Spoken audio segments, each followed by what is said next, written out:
नमो ज्ञानेश्वरा नमो ज्ञानेश्वरा, निवृत्ती उदारा सोपान देवा, मुक्ताबाई नमो त्रिभुवन पावनी, आद्यत्रय जननी देवांची, जयांचे केलिया स्मरण, होय सकळ विद्यांचे अधिकरण, तेचे वंदू श्री चरण श्री गुरूंचे, ते नमस्कारोनी आता. भक्त्या मामभिजानाति यावान्यश्चास्मि तत्वतः, ततो माम तत्वतो ज्ञात्वा विशते तदनंतरम. तेव्हा पूर्वसंस्कार छंदे जे काही तो अनुवादे, तेने आळविलेने ओदे बोलता मीची. कैवल्य साम्राज्य चक्रवर्ती विश्वमौली ज्ञानोबाराय सकल ब्रह्मनिष्ठ गुरुजनांच्या परमकृपेने आपण श्री भगवती ज्ञानेश्वरीचा कलशाध्याय अर्थात 18वा अध्याय आणि त्या 18व्या अध्यायातील क्रममुक्तीचा प्रकार ज्या साधकाने साध्य केला, त्या क्रममुक्तीच्या प्रकाराने जे स्वरूप प्राप्त झालं त्या स्वरूपाचा आपण विचार करत आहोत. हा विचार प्रारंभ झाला होता बुद्ध्या विशुद्धया युक्तो धृत्यात्मानं नियम्य च या श्लोकापासून. तर अहंकारम बलम दर्पम कामम क्रोधम परिग्रहम विमोच्य निर्ममो शांतो ब्रह्मभूयाय कल्पते. ते ब्रह्मस्वरूपाला प्राप्त होण्याकरता समर्थ होतो. अर्थात काही महापुरुषांचा अर्थ असा आहे की या साधकाला निधिध्यासनात्मिकाची वृत्ती आहे ती प्राप्त होते, आणि जी वृत्ती अत्यंत परमात्मा प्राप्तीच्या समीप असल्यामुळे तिला पराभक्ती असं म्हणतात. ज्ञानोबरायांनी सहज स्थितीला भक्ती असं नाम दिलेलं आहे. एरवी तिजी ना चौथी पहिली ना सरती पै माझी सहज स्थिती भक्ती नाम, आणि हे स्वरूप त्याला प्राप्त होतं. ज्यालाही सहज स्थिती प्राप्त झाली जिवंत असताना तो जीवनमुक्त महात्मा आहे. आणि या जीवनमुक्त अवस्थेमध्ये परमात्म स्वरूप जेवढं आहे, जशा प्रकारचा आहे तसं तो तत्वतः यथार्थ रूपाने जाणतो. पण जाणल्याबरोबर त्याचा देह काही पडत नाही. त्याच्या जीवनामध्ये परमात्म स्वरूपाला जाणलं तर कारण असणारी जी उपाधी आहे ना, कारणात्मक उपाधी ज्याला आपण अविद्या म्हणतो किंवा माया म्हणतो, ते नष्ट होते, पण तिचं कार्य काही काळापर्यंत राहतं. माया जरी नष्ट झाली तर तिचं कार्य जगत राहतं, आणि अविद्या जरी नष्ट झाली तरी देह नावाचं कार्य काही काळापर्यंत राहतं. तुम्ही असं म्हणाल कारण नष्ट झालं आणि काही काळापर्यंत कार्य राहिलं, कसं काय शक्य होतं? हे कुठं दिसतं का? दिसतंय. एखादा वृक्ष आपण मुळापासून उच्चाटन जरी केला, वृक्षाचं मूळ नष्ट झालं आहे पण ओलावा काही दिवस राहतो. त्याची प्रसन्नता किंवा टवटवीत. काही तर वृक्ष असे आहे मुळापासून उच्चाटन केले आणि दुसऱ्या झाडावर जरी फेकले तरी पुन्हाही लागतात. जसं की ते गुळवेलाची वेल आहे, ते पुन्हाही लागू शकते. पण सामान्य रूपाने एखादा वृक्ष मुळापासून जरी उच्चाटन केला तर काही काळापर्यंत त्याच्या ठिकाणचा जसा ओलावा टवटवीतपणा राहतो, तसं देहाचं कारण अज्ञान जरी नष्ट झालं ब्रह्मज्ञानाने तरी काही काळापर्यंत देह राहतो. त्याला प्रारब्ध शेष असं म्हणतात. त्या प्रारब्धाने देह राहतो आणि मग सगळ्या प्रकारचे कर्म होतात. म्हणून परमात्म स्वरूपाला जाणल्याबरोबर त्याचा देह पडत नाही. विशते तदनंतरम, त्याला काही काळापर्यंत, अर्थात उपनिषदाचं प्रमाण आहे तस्य तावद एव चिरम यावन्न विमोक्षे आता संपत्से. तोपर्यंतच त्याला वाट बघावी लागते जोपर्यंत त्याचा देह प्रारब्धाच्या द्वारे किंवा प्रारब्ध संपत नाही. प्रारब्ध संपलं की देह पडतच असतो, आणि मग तो परमात्मा स्वरूपाला प्राप्त झाला, विशते प्रवेश करतो. आणि एकदा प्रवेश झाला तर यद गत्वा न निवर्तन्ते तद्धाम परमम मम, किंवा यम प्राप्य न निवर्तन्ते तद्धाम परमम मम नस पुनरावर्तते नस पुनरावर्तते. तो का म्हणे एका मरणेचे सरे, त्याचा हा अंतिम जन्म आहे. एकाच मरणाने तो आगामी येणाऱ्या सगळ्या मरणाला किंवा जन्माला सुद्धा नष्ट करतो, अशी अवस्था प्राप्त होते. आणि त्याचं स्पष्टीकरण आपण पाहत आहे. काल आपण आतापर्यंत जो विचार केला त्या विचारामध्ये भगवान असं म्हणतात, जरी या क्रमयोग्याला ही स्वरूपस्थिती प्राप्त झाली तर हिचे नावं भिन्न आहे. वेदांत शास्त्रामध्ये त्याला स्वसंवेद्य तत्व असं म्हणतात, शैवशास्त्रामध्ये शक्ती असं म्हणतात, आणि आम्हाला जर विचारलं तर आम्ही परमभक्ती असं म्हणतो. ही कर्मयोगाचं अनुष्ठान करणाऱ्या कर्मयोग्याला प्राप्त होते. आणि या स्वरूपस्थितीमध्ये आत्मस्वरूपाचं अज्ञान राहतं ना, अज्ञानाला नष्ट करणारं वृत्तिज्ञान राहतं. तिथं विवेक नाही, वैराग्य नाही, बंध नाही, तत्सापेक्ष मोक्षही नाही. अशा स्वरूपाला तो प्राप्त होतो. आणि प्राप्त झाला तर त्या स्वरूपाला प्राप्त होणं हेच तिथला भोग आहे किंवा त्याच्या स्वरूपाचा तो अनुभव घेणं आहे. काही लोक शंका करतील की परमात्मा स्वरूपाशी एकरूप झाला तर त्रिपुटीच्या द्वारे होणारा भोग त्याला होईलच कसा. ज्ञानोबा म्हणतात का होणार नाही, त्रिपुटी त्याच्यापेक्षा वेगळी नाही ना. सगळ्या त्रिपुटीमध्ये त्याचं स्वरूप समव्याप्त आहे. उदाहरण दिलं आहे, शब्द या शब्दाचा शब्दानेच शब्द असा उच्चार नाही का केला जात. मग सगळीकडे शब्द शब्द शब्दच असेल तर सगळ्या त्रिपुटीमध्ये तोच तर आहे. भोग घेणाराही तोच, भोग्यविषयी तोच, भोगण्याची क्रियासुद्धा तो. तेचे झारिया भोगतयाचा, न घडे हा भाव जयाचा. तेही बोले के बी बोलाचा उच्चार कीजे. ज्याप्रमाणे सूर्याचं प्रकाशन सूर्यच करतो, आकाशाला आश्रय आकाशच असतं, तसं माझ्या स्वरूपाला प्राप्त झाल्यानंतर तो माझ्या स्वरूपाचा आनंद उपभोगू शकतो. यामध्ये काही अडचण नाही. काही असं व्यक्ती म्हणतील, जर तुमच्या स्वरूपाला प्राप्त नाही झाला तर तुमची भक्ती नाही का करता येणार. कशी काय करता येईल, राजाच झाला नाही तर राजेपणाचा आनंद काय मिळणार आहे. तसं मी झाला नाही तर माझी भक्ती काय करणार आहे. ज्याप्रमाणे तरंग समुद्राशी एकरूप होतो, पण समुद्र स्वरूप झाल्यानंतरसुद्धा तरंग समुद्राचा आनंद घेतो. सूर्याचा प्रकाश सर्वांगाने सूर्यबिंबावरच खेळतो किंवा अवकाश ज्याप्रमाणे आकाशावरच लोळत राहतं, तशा माझ्या स्वरूपाला प्राप्त होऊन क्रिया न करताही तो माझी भक्ती करतो. बरं, ज्याप्रमाणे अलंकार सोन्याचाच आहे, पण सोने रूपाने राहणं म्हणजे सोन्याचा आस्वाद घेणं आहे. म्हणजे थोडक्यात परब्रह्म स्वरूपाशी अभिन्न होऊन राहणं याला अद्वैत भक्ती असं म्हणतात. तैसे क्रिया किरणस आहे तरी अद्वैती भक्ती आहे, हे अनुभवाचे जोगे नव्हे बोलायसे. अद्वैतामध्ये क्रिया तर काही सहन होत नाही, कारण क्रिया करणं यामध्ये पुन्हा द्वैताची प्रतीती येते, त्रिपुटीचा व्यवहार घडतो. आणि अद्वैत स्वरूप व्यापक असल्यामुळे तिथं कोणती क्रिया घडत नाही. व्यापकात क्रिया घडतच नसते, व्यापकात कोणता विकारच नसतो. आपल्याकडे जर पातेलभर दूध असेल तर त्याला आपण विरजन लावू शकतो का, कारण ते संकोचित आहे. पण क्षीरसागराला आपण विरजन लावू का, आणि कोण लावेल, मंथन कोण करेल. एवढ्या क्षीरसागर म्हणजे काय, दुधाचा समुद्रच आहे की नाही. मग व्यापकामध्ये विरजन लावता येतं का. व्यापकात क्रिया किंवा विकार नसते. तैसे क्रिया किरणस आहे, पण तरीसुद्धा अद्वैती भक्ती आहे.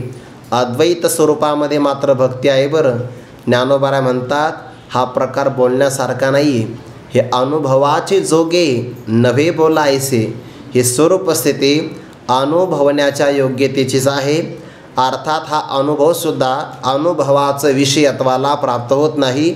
स्वयमेवानुभूतित्वात् विद्यते नानुभव्यता ज्ञातृज्ञानांतराभावात अज्ञेयः न तु असत्तया. पंचदश कारणे याचं स्पष्टीकरण केलं आहे. ज्ञात्याचा आणि दुसऱ्या वृत्तीज्ञानाचा अभाव असल्यामुळे हा अनुभव स्वरूप असणारा भाव अनुभवाच्या विषयाला प्राप्त होत नाही. अनुभव स्वतःच्याच ठिकाणी विद्यमान आहे, पण तो अनुभव स्वतःला चाखता येत नाही. तो अनुभव इतरांचा अनुभव घेऊ शकतो. पंचदशी कारणे उदाहरण दिलं आहे. जे काही माधुर्य आदी स्वभाव असणारे गोड पदार्थ आहे, गुळ आहे की नाही, गोडच आहे, तर तो गुळ आपली गोडी इतरांना देऊ शकतो, पण स्वतःची गोडी स्वतः चाखू शकत नाही. मग त्याच्या ठिकाणी गोडी नाही का, गोडी आहेच ना. तसा हा अनुभव स्वरूप परमात्मा इतरांचं प्रकाशन करू शकतो, पण आपलं प्रकाशन स्वतः करत नाही. मग त्याच्याकडे ज्ञानच नसेल असंही म्हणता येत नाही.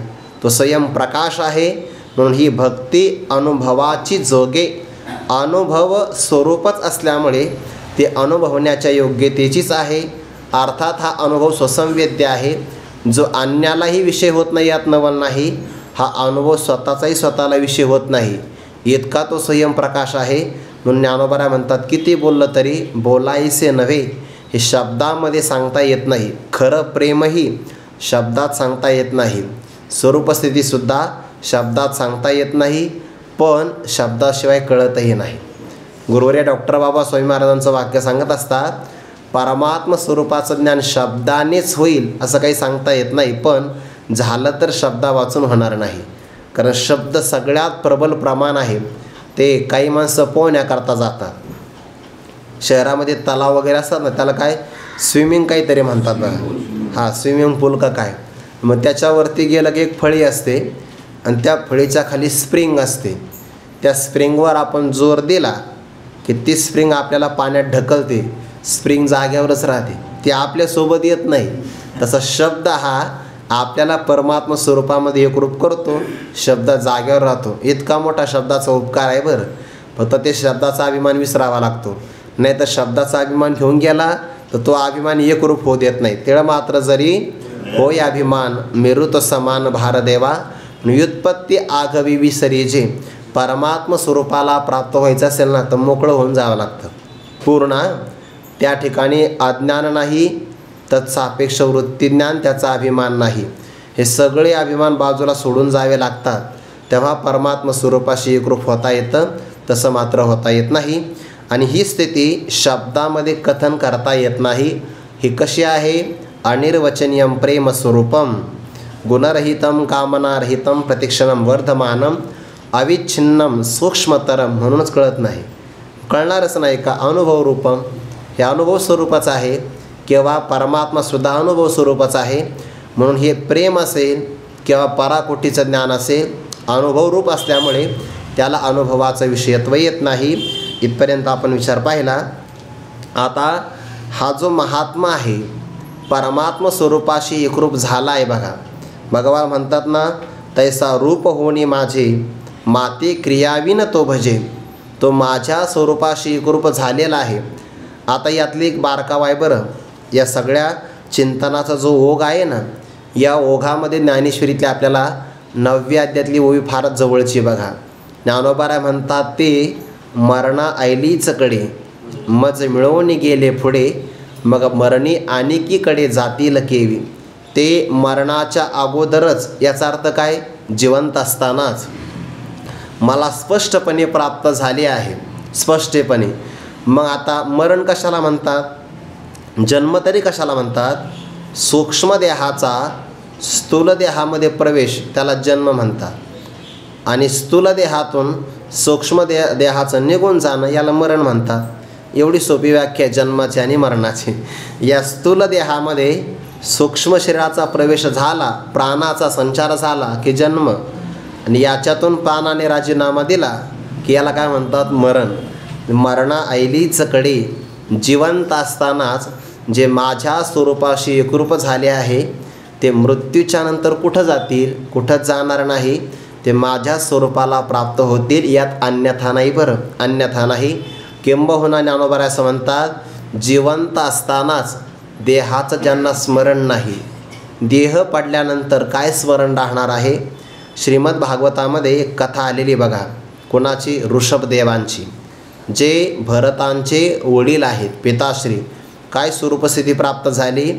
परमार्थामध्ये पदार्थाभाविनी नावाची एक अवस्था आहे, ज्यामध्ये पदार्थाचा अभाव होतो. याचा अर्थ वृत्तीवर पदार्थच येत नाही.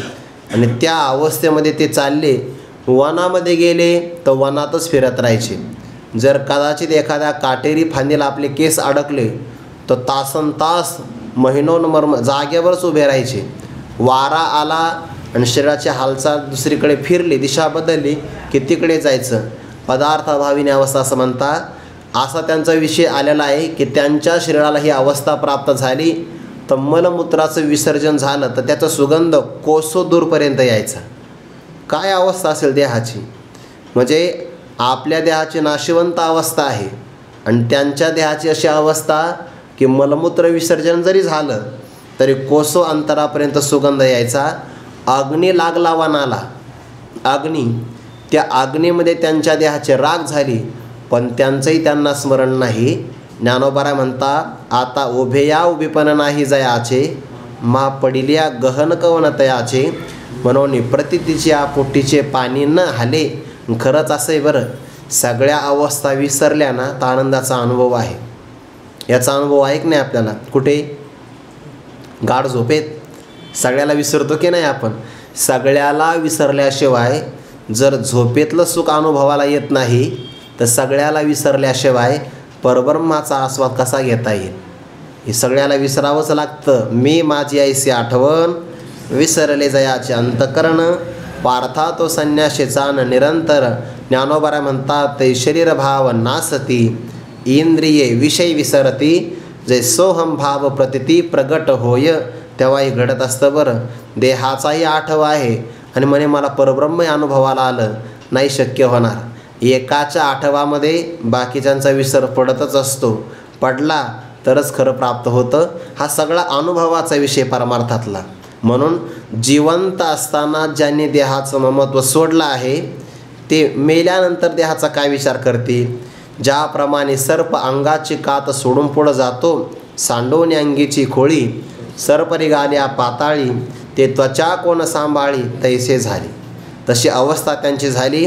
पण आता जिवंत आहे ना, जिवंत असल्यामुळे जरी सिद्ध अवस्थेला हा महात्मा प्राप्त झाला तर मागचे जे काही संस्कार आहे, साधकीय अवस्थेमध्ये त्याने खूप भजन केलं आहे, परमात्म्याची यात्रा केली आहे, परमात्मा प्राप्तीकरता अनेक प्रकारची कर्म केले आहे आणि ते सगळे संस्कार त्याच्या देहावर झाल्यामुळे आता तो त्याचा देह पूर्वसंस्कारानुसार त्याच्याकडून बऱ्याच प्रकारचे कर्म करून घेतो. त्याचा विचार आता इथपासून पुढे प्राप्त झाला आहे बरं.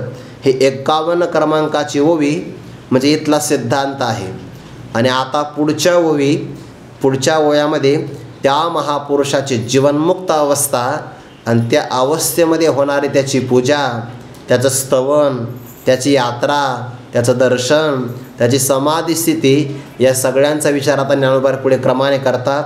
परमार्थातलं सगळ्यात श्रीमंत जीवन म्हणजे जीवनमुक्त महात्मा, सगळ्यात श्रीमंत. गुरुवारे बाबा स्वामी महाराजांचं वाक्य सांगत असतात, जीवनमुक्त अवस्था प्राप्त व्हावी म्हणजे काय? ब्रह्मज्ञान प्राप्त व्हावं आणि आयुष्य उरावं, बस त्याच्यासारखा. नाहीतर एखाद्या वेळेस ब्रह्मज्ञान प्राप्त झालं आणि काही नाही 2 दिवसामध्ये मरण आलं, मग आनंद कुठे घेता आला? मग तारुण्यामध्येच ब्रह्मज्ञान प्राप्त व्हावं, जीवनमुक्तीचा आनंद मिळावा. मग त्याच्याकडे दोन्ही हातात लड्डू म्हणजे काय? जीवनमुक्तीचाही आनंद आणि देह पडला तर विदेहमुक्तीचाही आनंद. त्याने परमार्थ केला तरी आनंद आणि प्रपंचात पडला तरी आनंदाचा आनंद. मी काल एक वाक्य वाचलं बरं, बहुतेक ते वाक्य शांताराम गुरुजींचं आहे, वैकुंठवासी गुरुवारे शांताराम गुरुजी. त्यांचं वाक्य त्या शतामृत धारा नावाचा अंक आहे की नाही आपला, फारच गोड आहे बरं. मी ते काल चरित्र वाचत होतो मारुतीबाबा गुरव यांचं, तिथं एक वाक्य आलं आहे. ते आहे वाक्य की मरण आपल्या हातात नाही आहे पण मोक्ष आपल्या हातात आहे. आणि जे आपल्या हातात आहे ते पहिल्यांदा मनुष्याने प्राप्त करून घ्यावं. ब्रह्मज्ञान संपादन करणं, मोक्ष आपल्या हातात आहे, त्याच्यात प्रमाद करणं हे शहाणपणाचं लक्षण आहे. मरण आपल्या हातात आहे का? मरणाची आपण तयारी करतो. काही माणसं ते मरणाच्या नंतरची तयारी करतात, जिंदगी के साथ भी जिंदगी के बाद भी, LIC वगैरे काढतात की नाही. मी मरणानंतरची तयारी, त्याचा फायदा आपल्याला होत नाही, बाकीच्या लोकांना होतो, तो भाग सोडून द्या. पण जे आपल्या हातात आहे त्याच्याकरता प्रयत्न करावा. मोक्ष आपल्या हातात आहे. उद्धरेद आत्मनात्मानम नात्मानमो साधयेत, आत्मैव ह्यात्मनो बंधुर आत्मैव रिपुरात्मनः. ते आपल्या हातात आहे. मरण आपल्या हातात नाही. आणि बरं आहे ते, मरण जर आपल्या हातात असतं, मरण आपल्या हातात नसताना माणसं एवढ्या मारतात. जर आपल्या हातात दिलं असतं तर कल्पना करा, आपण सगळी इच्छा मरणी झालो असतो. भीष्माचार्यासारखे काय ताकद आहे कोणाची, कोणीच कोणाला जुमानलं नसतं. काय इच्छा मरणी ना, तू किती मला मार, माझी इच्छा आहे तो पण मी मरणारच नाही, असा प्रकार झाला असता. बरं आहे, देवाला हे सगळं बहुतेक माहिती असेल. मरण त्याने आपल्या हातात ठेवलं, त्याच्या हातामध्ये. मरण सत्य बघा, अंतिम सत्य मृत्यू आहे, त्याच्यापुढं कोणाचंच काही चालत नाही. ईश्वर खरंच रचना करण्याबाबतीमध्ये खूपच हुशार आहे ईश्वर. बाकी सगळं ठेवलं त्याने, कर्म आपल्या हातात ठेवलं, पण जन्म आणि मरण भगवंताने स्वतःच्या हातात ठेवलं. कर्मच आपल्या हातात आहे खरं, कर्माचा भोगसुद्धा आपल्या हातात नाही. फक्त कर्म आपल्या हातात आहे, तर कर्माचा भोग आपल्या हातात आहे. दुःख आपल्याला प्राप्त होऊ नये हे आपण ठरवतो का? किंवा सुख आपल्यापासून जाऊच नाही हे तरी कुठं आपण ठरवतो?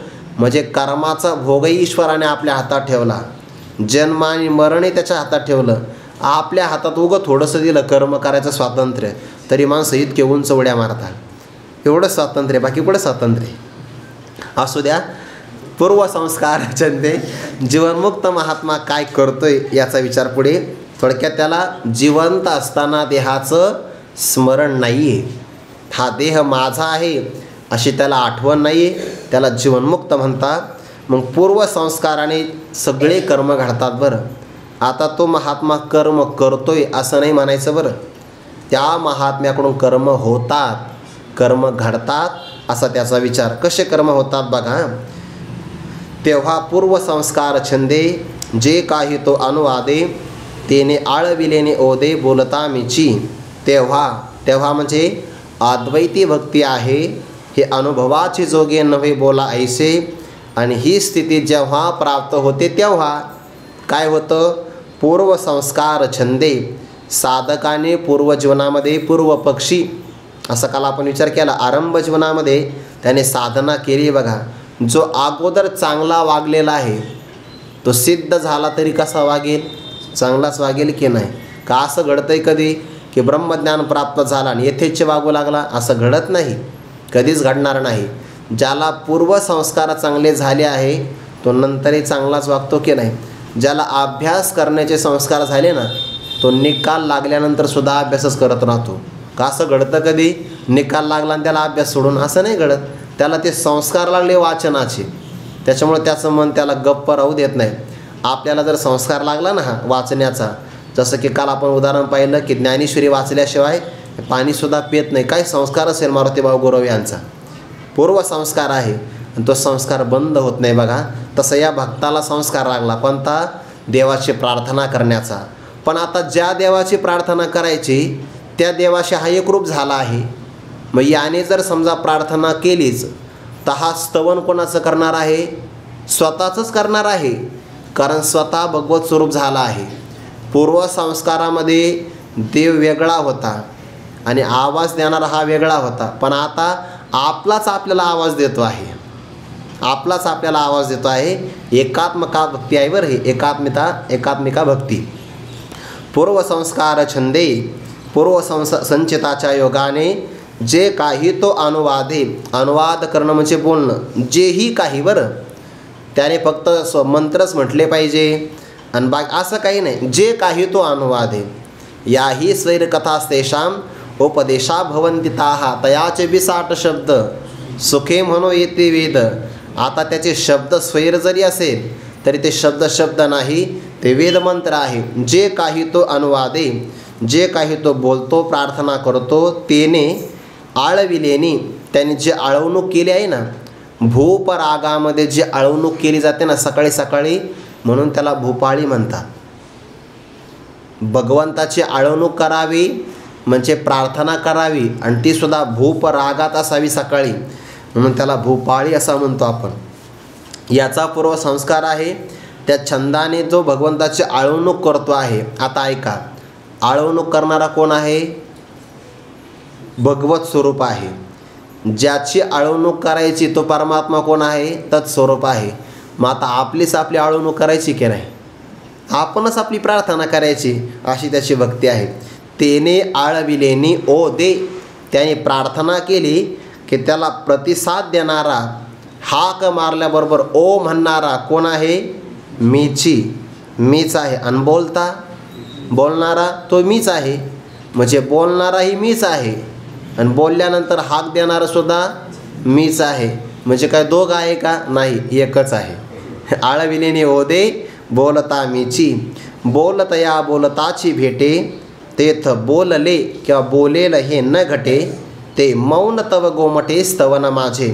भगवान म्हणतात बोलतया म्हणजे बोलणाऱ्याला, बोलताची भेटे, जो व्यक्ती बोलतो आहे त्या व्यक्तीला, चांगला आहे का बरं, बोलणाऱ्या व्यक्तीला बोलणाराच भेटला. म्हणजे काय?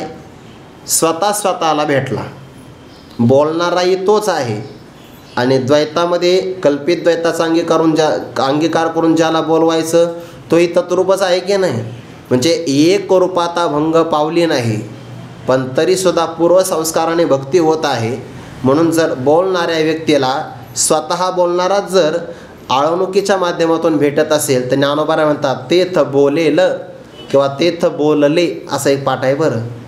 तो पूर्वीप्रमाणे आता हाक मारील किंवा बोलेल हे न घटे. का बरं?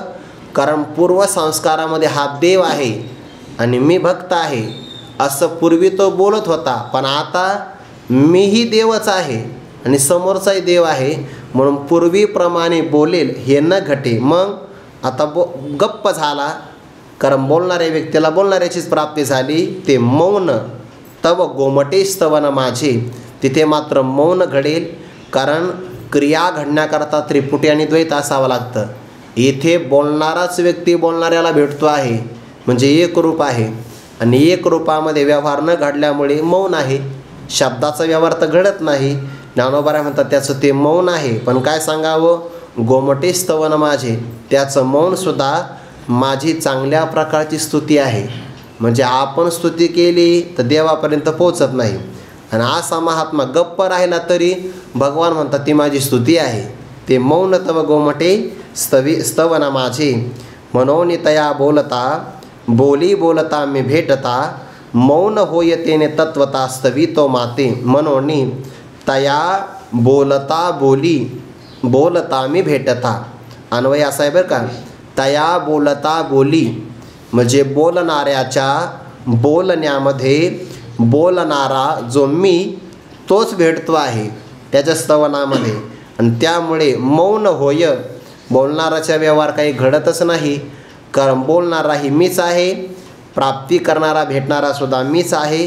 त्यामुळे मौन होय, बोलण्याचा व्यवहार नाही घडत, पण तरीसुद्धा तेने स्तवितो माते, या स्वरूप स्थितीमध्ये काही जरी बोलला तर खरं ते मौनच आहे, पण त्याद्वारे तो माझं स्तवन करतो आहे.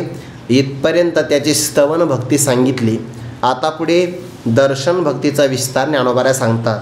दर्शनामध्ये काय असतं?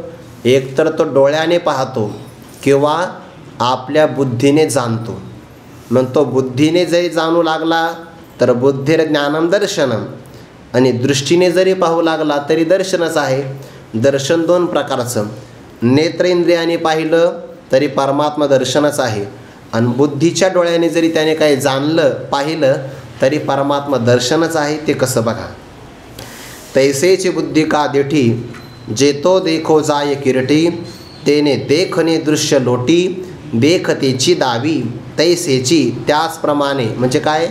मागे ज्याप्रमाणे त्याने स्तवन केलं त्या स्तवनामध्ये मौनाचा व्यवहार घडूनसुद्धा भगवंताची स्तुती झाली. हा जसा प्रकार संभवला त्याचप्रमाणे बुद्धी का दिठी दोन घेतले बरं.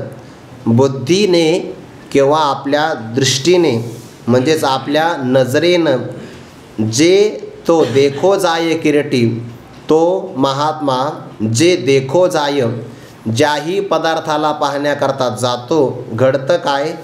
ते देखणे, त्याचं असणारं ते ज्ञान दृश्य लोटी, दृश्य पदार्थाला बाजूला सारतं, आणि त्या दृश्याचं अधिष्ठान असणारं जे परमात्म तत्व आहे, देखतेची दावी, जे परमात्म स्वरूप आहे, देखता आहे ना तो, त्या देखणाऱ्याला, देखता म्हणजे अधिष्ठान रूपाने पाहणारा, त्यालाच त्याचं ते दर्शन दाखवितं. उदाहरण दिलं म्हणजे लक्षात येईल. आपण सोन्याचा अलंकार पाहतो आणि आपल्याला नजर अलंकाराची असल्यामुळे आपल्याला अलंकार कळतो, पण सोनाराला मात्र सोन्याची नजर आहे. म्हणून जेव्हा सोनार त्या नजरेनं पाहण्याकरता जातो तेव्हा त्याचं ते पाहणं जे आहे ना, ते पाहणं अलंकाराच्या आकाराला बाजूला सारतं, आणि अलंकारामध्ये असणारं सोनं त्यालाच पाहतं की नाही. तसं महात्म्याची ही नजर आहे. म्हणून तो बुद्धीने ज्या ज्या पदार्थाला पाहिल, कोणत्याही पदार्थाला त्याने पाहू द्या, जे जे दृष्टीत दिसे ते ते हरिरूप, तो जगाला पाहत नाही. हरीच या दासा हरी दाही दिशा, जगाला पाहिला गेला की जगत नावाचं दृश्य त्याला तो बाजूला सारतो, आणि दृश्याचं जे अधिष्ठान आहे त्या अधिष्ठान परमात्म्यालाच त्याचा पाहण्याचा व्यवहार घडतो.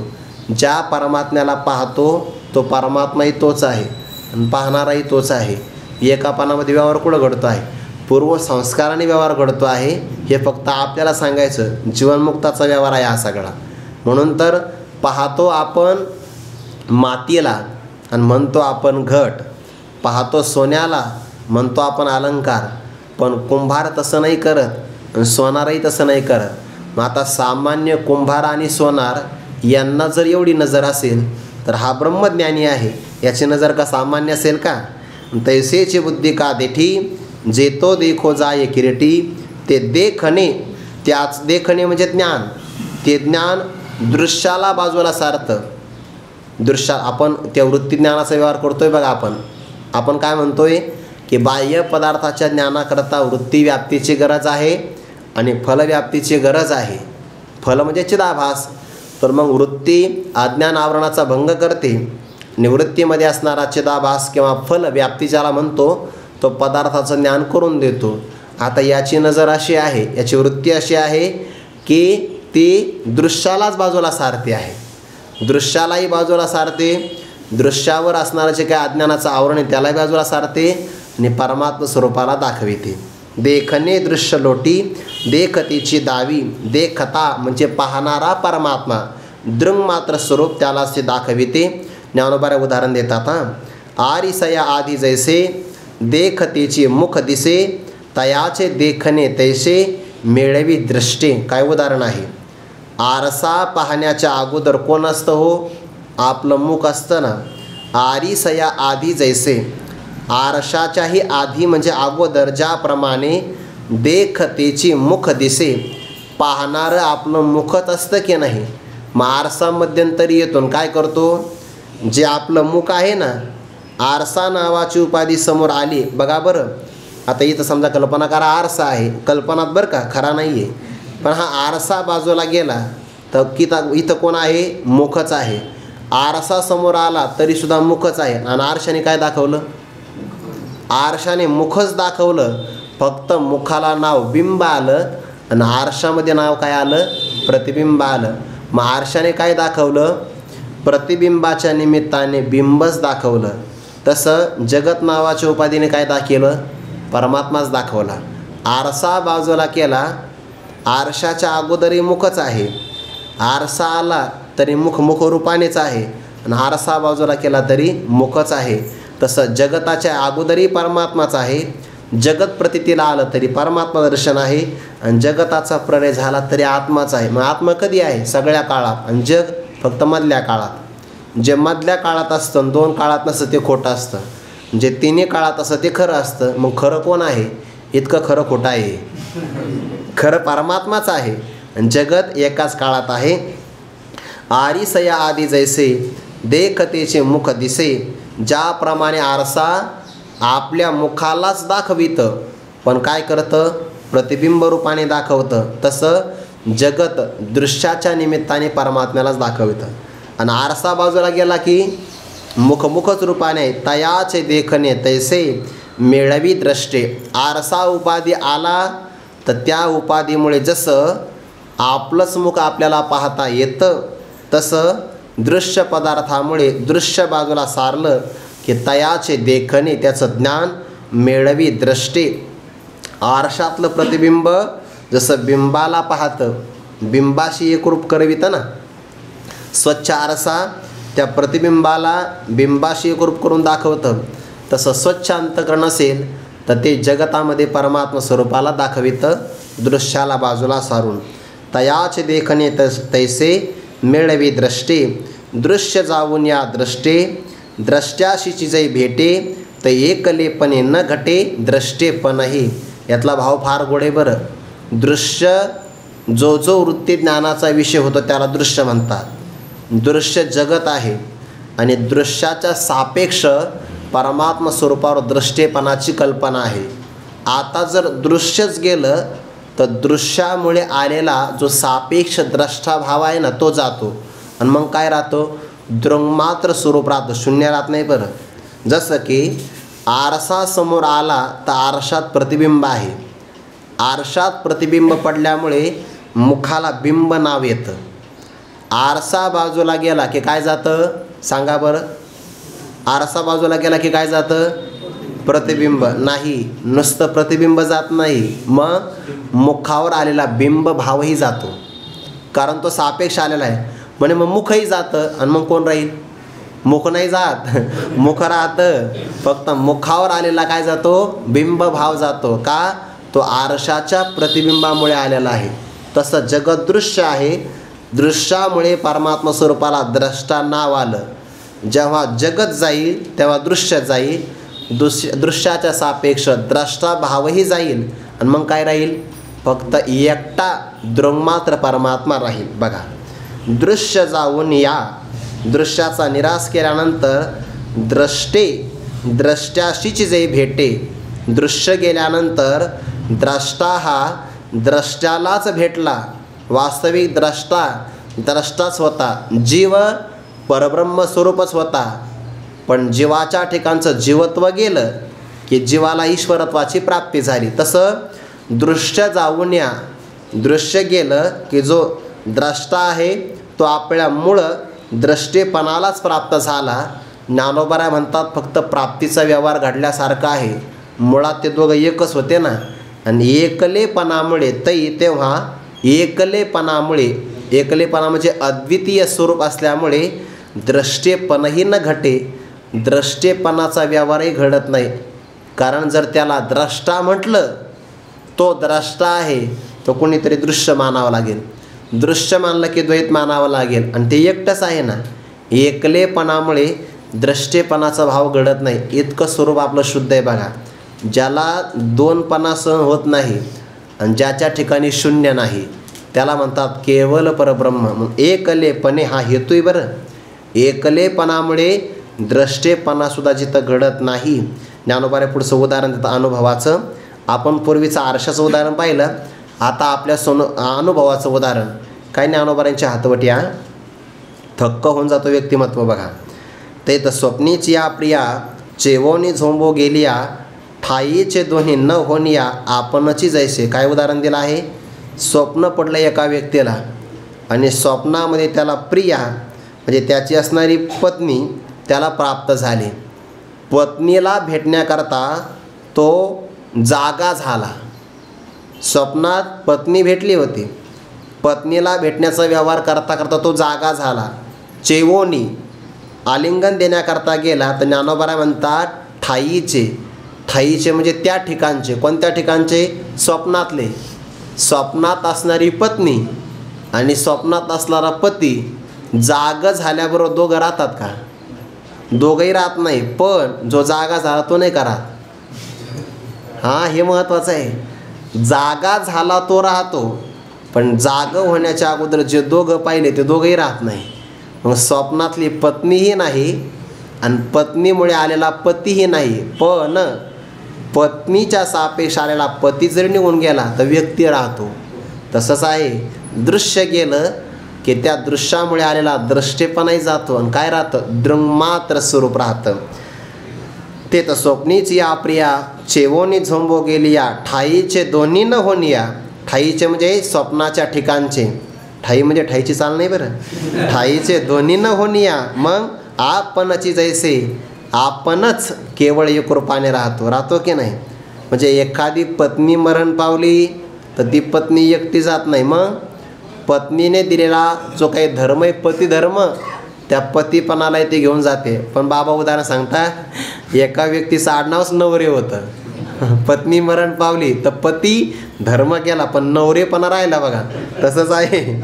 स्वप्नीच या प्रिया चेवोनी झोंबो गेलिया ठाईचे दोन्ही न होनिया आपणची जैसे.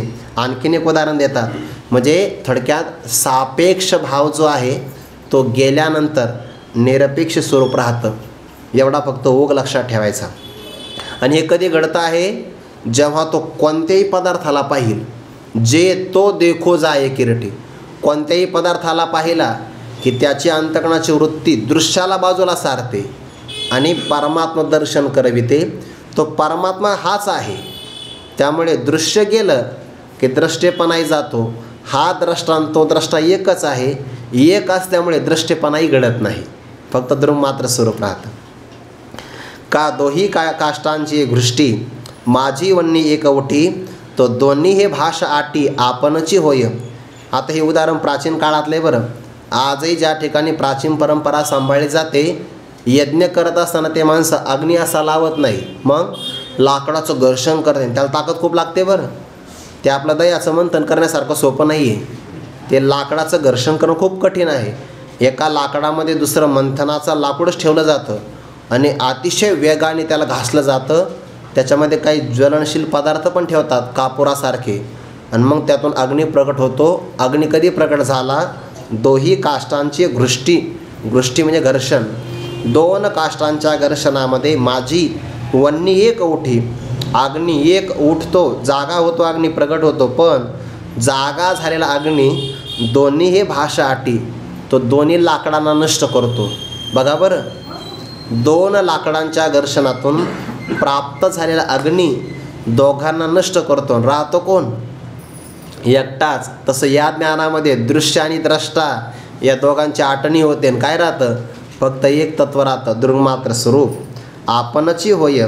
किंवा आणखीन उदाहरण, नाना प्रतिबिंब हाती घेऊ गेलिया गबस्ती, बिंबताही असती जाय जैसी. बिंब आणि प्रतिबिंबाचं उदाहरण आलंय बरं. सूर्य आकाशात आहे आणि खाली पाण्यामध्ये त्याचं प्रतिबिंब पडलं.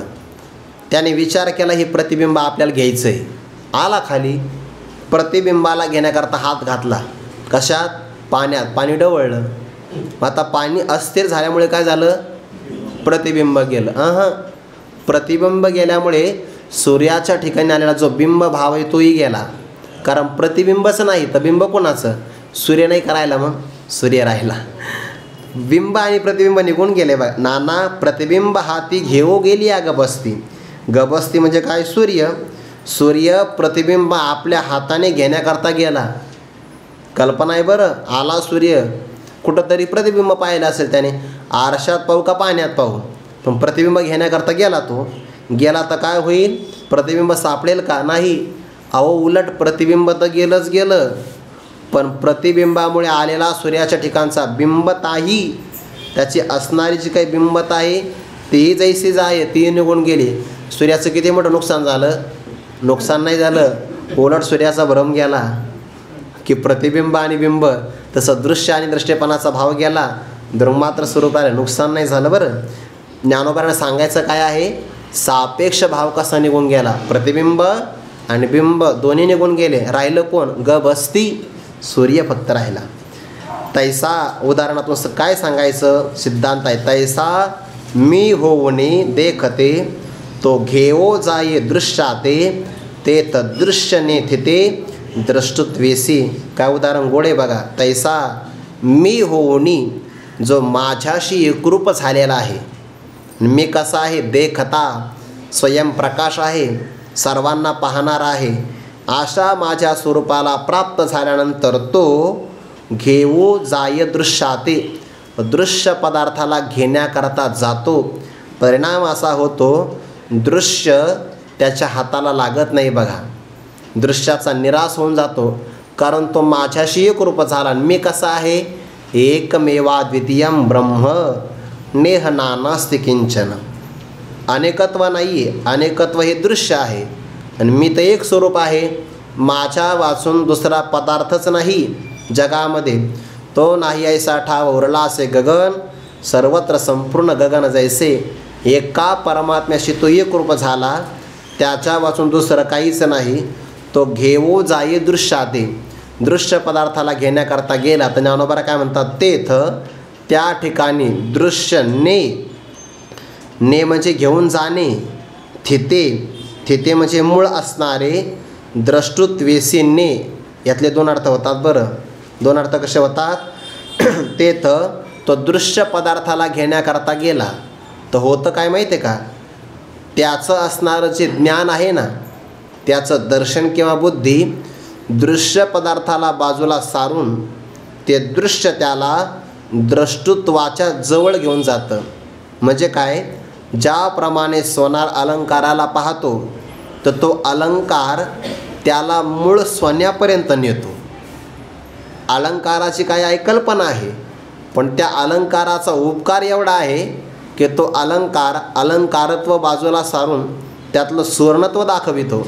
तसं हा महात्मा मत स्वरूपाला प्राप्त झाल्यानंतर जेव्हा दृश्य पदार्थाला पाहण्याकरता जातो तेव्हा ते दृश्य पदार्थ त्याला मूळ द्रष्टेपणाशी म्हणजे परमात्मा स्वरूपापर्यंत घेऊन जातं, हा एक अर्थ. किंवा तेथ प्रकार असा घडतो की दृश्यही दृश्यही बाजूला जातं, पण दृश्यच बाजूला जातं असं नाही. दृश्याचा सापेक्ष आलेला द्रष्टेपणा, त्या द्रष्टेपणालाही ते दृश्य घेऊन जातं. ज्याप्रमाणे आपण साबण लावला ना कपड्याला, तर तो साबण स्वतःही बाजूला होतो आणि मळालाही बाजूला घेऊन जातो, कपडे ठेवतो. तसं हे दृश्यही जातं, द्रष्टेपणाही जातो, परमात्मा स्वरूप राहतं. तैसा मी होणी देखते तो घेवो जाई दृश्याते ते दृश्यने थिते म्हणजे कुठं बघा, हे शब्द महत्त्वाचा आहे. तेथ द्रष्टुत्वेशी दृश्यने, दृश्याच्या सापेक्ष आलेला द्रष्टेपणा त्याच्या सहित जातं ने, पण राहतं काय, थिते म्हणजे मूळ स्वरूप राहतं. आणि मूळ स्वरूप कसं आहे, दृङ्मात्र आहे बघा, दृङ्मात्र आहे. म्हणजे दृश्याचाही बाध होतो आणि एकदा दृश्याचा बाध झाला की तत्सापेक्ष आलेला दृष्टेपणाही जातो, पण मूळ जे स्वरूप आहे, अखंड आहे, एक रस आहे, सच्चिदानंद घन आहे, ते मात्र राहतं, ते कधीच जात नाही. किंवा हे दृश्य आणि द्रष्टा कल्पना तिथपर्यंत त्या साधकाला घेऊन जाते, असा एक कर्तव्य. रवी अंधार प्रकाशिता नुरेची जेवी प्रकाशता तेवी दृश्यी नाही दृष्टुता मी झालिया. उदाहरण असं आहे, रवी म्हणजे सूर्य अंधाराचं प्रकाशन करण्याकरता निघाला. नाही म्हणे आता लय दिवस लोक ऐकतात, अंधार आहे, चला आपण एखाद्या बोगद्यात जाऊ. कुठं गेला सूर्य? एखाद्या बोगद्यात किंवा गुहेमध्ये गेला आणि अंधार पाहू लागला. तर ज्ञानोबा म्हणतात, रवी अंधार प्रकाशिता नोरेची जेवी प्रकाशता. प्रकाश शब्द आहे का? प्रकाश का प्रकाश? य आहे का? य हां, य आहे ना. काही ठिकाणी य असेल बघा, आणि काही ठिकाणी प्रकाशता असं दोन्ही अर्थ आहे, दोन्ही पण लागतात. आता आहे दोन अर्थ आहे बरं, चांगला आहे का. प्रकाश, प्रकाशता आणि प्रकाश्य असे तीन अर्थ लागतात. हां, प्रकाश म्हणजेच काय, सामर्थ्य. प्रकाशता प्रकाशन करणारा, आणि प्रकाश म्हणजे ज्याचं प्रकाशन होतं तो पदार्थ. रवी प्रकाशक आहे, रवीच्या ठिकाणचं सूर्यकिरण प्रकाश आहे, आणि पदार्थाला पाहणं अंधार हा काही प्रकाश आहे. सूर्य अंधाराला पाहण्याकरता आला म्हणजे प्रकाश्य पदार्थाला पाहण्याकरता आला. काय झालं? अंधारच प्रकाश झाला. त्यामुळे प्रकाशता हा पदार्थ राहिला नाही, म्हणजे प्रकाश्य नाही राहिला. त्यामुळे सूर्य प्रकाशक आहे हाही भाव राहिला नाही, फक्त सूर्य राहिला. म्हणजे अंधार प्रकाश्य होता, तो गेल्यामुळे सूर्याच्या ठिकाणीची प्रकाशता हा धर्म आला होता, तोही निघून गेला. आणि काय राहिलं? फक्त रवीच राहिला. रवी अंधार प्रकाशिता नुरेची जेवी प्रकाशता किंवा प्रकाशता, प्रकाशताही राहिली नाही आणि प्रकाशताही राहिली नाही. प्रकाश म्हणजे अंधार आणि प्रकाशता म्हणजे अंधाराचं प्रकाशन करणारा सूर्याचा, सूर्य प्रकाशन करण्याचा धर्म, तोही राहिला नाही. फक्त काय राहिला? रवी, सूर्यच राहिला. अंधारामुळे तो धर्म आला होता, अंधारच नाही, तर प्रकाशता काय राहिली? तेवी. हे झालं उदाहरण. त्याप्रमाणे दृश्य नाही द्रष्टता मी झालिया. एकदा तो माझ्याशी एकरूप झाला ना, तर मग दृश्यही नाही आणि दृश्याच्या सापेक्ष द्रष्टेपणाचाही भाव राहिला नाही, फक्त केव्हा मी झालिया. आणि जर मी नाही झाला तर मग द्रष्टाही आहे आणि दृश्यही आहे. पण मी झाला तर दृश्य नाही द्रष्टता, दृश्यीच्या ठिकाणी असणारी द्रष्टता ती पण नाही, कारण ते सापेक्ष आहे. आणि मग अशा व्यक्तीने काही पाहिलं काय आणि काही नाही पाहिलं का, तर त्याच्या दर्शनात खंड पडत नाही. बरं, मग देखीजे ना न देखीजे ऐशी जे दशा निपजे ते दर्शन माझे साचोकारे. भगवान म्हणतात, मग देखीजे ना, त्याने काही पाहिलं नाही तरीसुद्धा त्याला माझंच दर्शन आहे. कारण काहीच नाही पाहिलं तरी त्याला दृङ्मात्र स्वरूप आहे. देखीजे ना, पाहण्याचा व्यवहार नाही घडत, कारण पाहण्याकरता दृश्य पदार्थ लागतो ना, म्हणून तो पाहतही नाही. देखीजे ना, मग न देखीजे, पाहण्याची पण गरज नाही, पाहिलं तरी काय, किंवा न पाहिलं तरी काय, फरक काहीच पडत नाही. देखिजे ना, न देखिजे ना, ना दोन्हीकडे बरं. पाहावं हेही नाही आणि न पाहावं असंही नाही, कारण न पाहणं आणि पाहणं दोन्हीसुद्धा पाहण्यावर अवलंबून आहे. देखिजे ना, पाहणं हेही घडत नाही, कारण पदार्थच नाही, म्हणजे मग पाहतच नसेल, जिवंत आहे ना म्हणून पाहतो. न देखिजे ना, पाहणंही नाही तत्वता आणि न पाहणं असंही नाही. ऐसी जे दशा निपजे, अशी जीवनमुक्त अवस्था प्रकट होते आणि त्या अवस्थेमध्ये ते जो जो पदार्थ तो पाहील त्याने काहीही पाहावं. बघा बरं, त्याने न पाहिलं तरी दर्शनच आहे आणि पाहिलं तरी परमात्म्याचं दर्शन आहे. कसं? दृश्य पाहिलं तरी परमात्मा दर्शन आहे आणि दृश्य नाही पाहिलं तरी परमात्मा दर्शनच आहे. आणि भगवान म्हणतात हे माझे साचो कार्य दर्शन, हे माझं खरं दर्शन आहे. हे दर्शन ज्याला प्राप्त झालं त्याला कुठेही परमात्म्याचं दर्शन आहे, त्याला अडचण नाही. आणि एरवी मग मग गर्दीमध्ये लोटालाटीच आहे. ते दर्शन माझे साचो कार्य. दृश्य पाहिलं तरी परमात्माचं आहे, न पाहिला तरी आपलं स्वरूपच आहे. पण त्याला कधी दर्शन आहे? सदैव. जग पाहिलं त्याने दृश्य तरी दर्शन, न पाहिलं तरी दर्शन. मग देखिजे ना न देखिजे, ऐसी जे दशा निपजे, ते दर्शन माझे साचो कार्य. हे कुठं होतं? ज्ञानोबारांत कुठंही होऊ शकतं त्याला. ते भलतया ही किरटी, पदार्थाची भेटी, द्रष्टू दृश्यातीता दृष्टी भोगितो सदा. सदा म्हणले बरं, सदैव. म्हणून तर नाथ महाराज वाराणसीतून गंगेची कावड घेऊन निघता रामेश्वरमला जाण्याकरता. पण हे दर्शन प्राप्त झाल्यामुळे ते भलतया ही किरटी, पदार्थाच्या भेटी, वाटेल त्या पदार्थाच्या भेटीने, द्रष्टू म्हणजे द्रष्टा, दृश्य म्हणजे पदार्थ, यांच्या अतीत असणाऱ्या दृष्टी म्हणजे ज्ञानाने सगळ्या ठिकाणी त्याला हे दर्शन होतं. आणि त्या दर्शनाने तो सदा माते भोगितो, तो सदैव माझा आनंद घेतो. मग त्या नाथ महाराजांनी गाढवाला पाहिलं तर तिथे भगवंताचं दर्शन झालं. आणि आपण मनुष्याला जरी पाहिलं तर आपल्याला दर्शन होत नाही का? दृष्टी नाही ना ती. मग यांना भलतयाही किरटी, वाटेल त्या पदार्थाच्या दृष्टीमध्ये द्रष्टा आणि दृश्य यांच्या अतीत तो मला पाहतो. एक उदाहरण मी ऐकलं आहे. आपण नाथमारांचं उदाहरण पाहिलं की पैठणला गाढवालाच पाणी पाजलं का? साक्षात रामेश्वरम परमात्मा इथं आहे. एक महात्मा गल्लीने चालले, जाता जाता एका महालावर त्यांची नजर पडली. एक सुंदर स्त्री आपले केस विंचरत होती. त्या महात्म्याने तिच्याकडं पाहिलं. बाकीचे लोक म्हणले तुम्हाला आम्ही चांगलं समजत होतो आणि तुम्ही तर स्त्रीकडे नजर भरून पाहता. महात्म्याने म्हटलं हा तुमचा भाव आहे, तुम्ही स्त्रीकडे पाहता त्यामुळे तुम्हाला असं वाटतं की मीही स्त्रीकडेच पाहतो आहे, पण मी स्त्रीकडे पाहत नाही. महात्म्याने सांगितलं ही स्त्री जर एवढी सुंदर असेल तर हिला तयार करणारा माझा परमात्मा किती सुंदर असेल त्याला मी पाहतो आहे. ते भलतयाही किरटी, पदार्थाची या भेटी, द्रष्टू दृश्यातीता दृष्टी भोगितो सदा, हे त्याचं दर्शन आहे. आता त्याची यात्रा कशी आहे ती यात्रा आपण उद्या करू. पुंडलिक वरदारी विठ्ठल श्री ज्ञानदेव तुकाराम माऊली ज्ञानेश्वर महाराज की जय. जगद्गुरु तुकाराम महाराज की जय. सद्गुरु जोग महाराज की जय.